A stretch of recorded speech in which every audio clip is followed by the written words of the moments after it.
nessa área. O que deve ter sido? Hein? O esvaziamento do carbonato nessa área? É, assim, formou a caverna, né? Essa caverna, aqui tinha tudo era rocha. Aquela parede lá era emendada com essa de cá, certo? Então o que foi que ocasionou isso? A água. Na água descendo pelas fissuras e tal. Exatamente. Aí, Observe, ó, a palavra-chave aí, ó, as fissuras. Observe essas estalactites aqui. Vocês veem que elas estão perfeitamente alinhadas aqui, né? As de lá da frente também, tá certo? Então, ela está acompanhando geral, a fissura aí. As estalactites, ou a água, ela vai percolar nas fraturas das rochas. Isso. E aí, aos poucos, ela vai dissolvendo. Então aqui já passou, digamos, um rio subterrâneo, mas o rio não ocupava todo esse espaço aqui, nem como as pessoas imaginam. Na verdade, ele começou a dissolver lá de cima e foi, à medida que o lençol freático aqui foi descendo, ele foi descendo junto e formando esse vazio ao final, né? Então não era que existia um rio que ocupasse todo esse espaço ao mesmo tempo. Existia um rio de menor porte, aí ocorria a diluição. Por exemplo, aqui existem cavernas inundadas. Quando você entra na caverna, a caverna não tem água daqui do chão até o teto. Você atravessa ela, às vezes, com água no joelho e nas canelas. Mas aquela água está dissolvendo o material que está embaixo. Então ela vai dissolvendo para baixo, erodindo, certo? E aí o que é que vai acontecer? Vai aumentando, ampliando aquele espaço. Essas águas são que penetraram na Exatamente. Essas águas são as águas da chuva que penetraram nas fissuras das rochas e chegaram até aqui, né? Para formar água subterrânea. O nível estava lá em cima, bastante. Isso. Isso é um trabalho típico de águas subterrâneas, que é a aula de quinta-feira aqui dentro, certo? Outra coisa também que a gente observa aqui que Tâmara estava perguntando, né? Por que está assim, né? A gente vê o acamamento nesse sentido, né?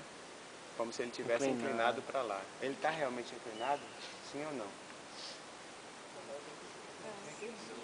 Sim, né? Está inclinado. As camadas de rochas sedimentares, quando elas são depositadas inclinadas ou na horizontal? Na horizontal. Na horizontal. E o que é que inclina elas? É evento tectônico. A força tectônica, né? Então aí houve um esforço tectônico que dobrou essas rochas e aí que a gente está vendo uma parte da dobra, digamos assim, que está inclinada para cá, certo? Possa ser que a gente indo para a região do lado de lá, a gente já veja a dobra para o outro lado, para formar um arco assim, certo? Ok? Então a gente está vendo as camadas inclinadas porque elas sofreram realmente o processo tectônico. Olha lá uma prova, ó.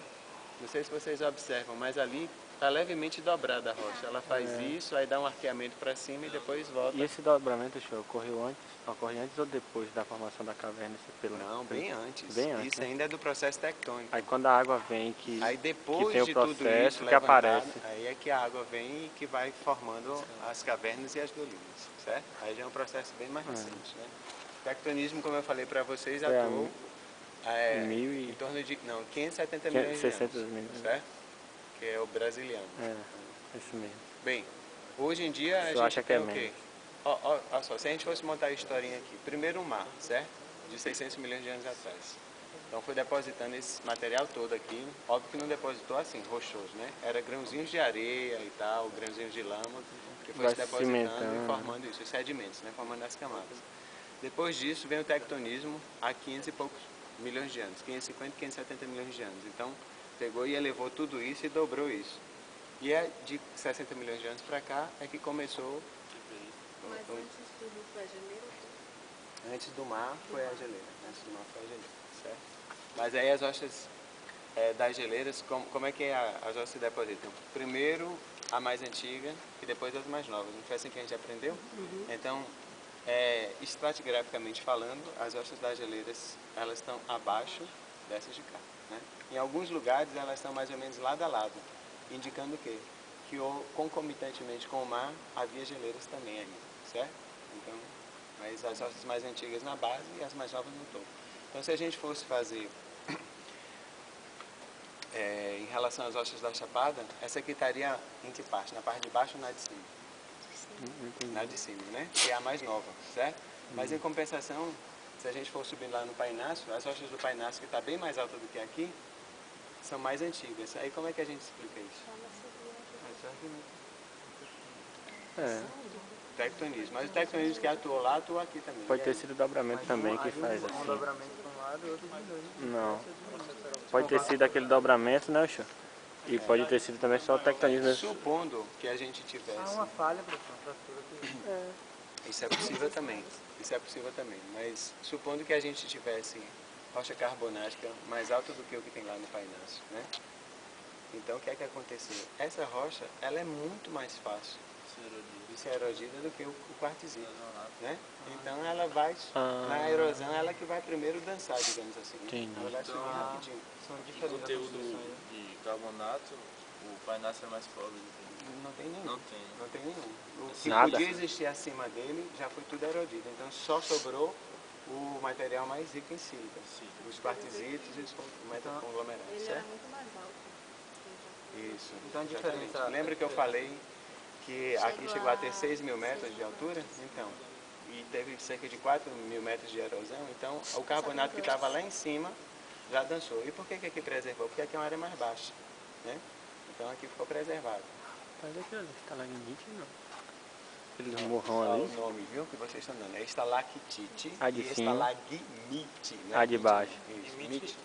Mite, é de baixo. É de baixo, estalagmite e Estalagmite. estalactite. Aqui, Algumas partes nas rochas Olha que negócio grande. que a gente escura um pouco mais, a gente percebe um pouco mais escura, né, entre uma camada e outra, essas aí provavelmente são alguns dos salpites algais que se desenvolveram aqui durante o mar, certo? Então, como eu falei para vocês, tinham esses tapetes algais. Então a gente consegue observar, aqui que a rocha está mais clara, nas interfaces você vê umas faixas mais escuras, né?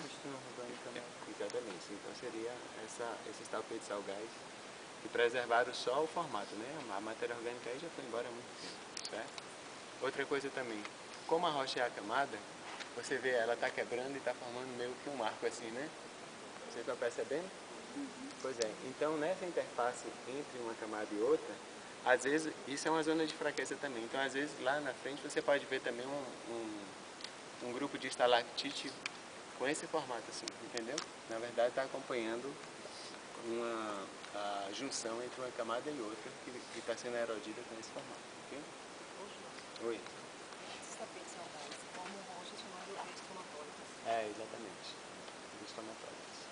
Que aqueles não estão tão bem caracterizados por causa do mar muito raso que era. Então na região de Irecê o mar era um pouco mais profundo, aí eles já formam aquelas colunas mais características de estomatólicos. Mas é exatamente isso. Não, Pronto, agora é o seguinte, a partir daqui